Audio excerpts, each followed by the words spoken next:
Pagbato ng pag-ibig at kapayapaan mga kapatid, malugod po nating ibinabalita sa lahat na nagpapasimula na po ang ating pagsasaayos ng gusaling gagawaing kauna-unahang charity center at flagship lokal sa probinsya ng Bulacan.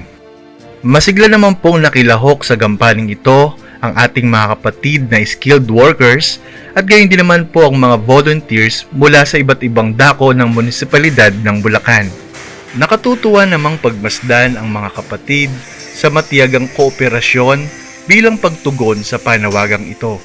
Ngunit, ito ay pasimulang hakbangin pa lamang upang may sakatuparan ang naturang gusali. Kaya't mga kapatid, halina at magtulong-tulong po tayo upang mas mapabilis at mapagaan ang ating gampaning ito.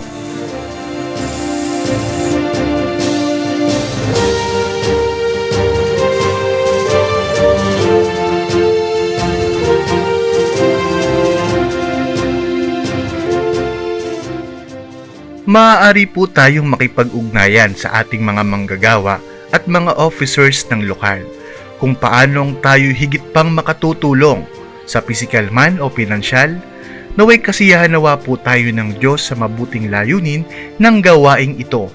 And to God be the glory.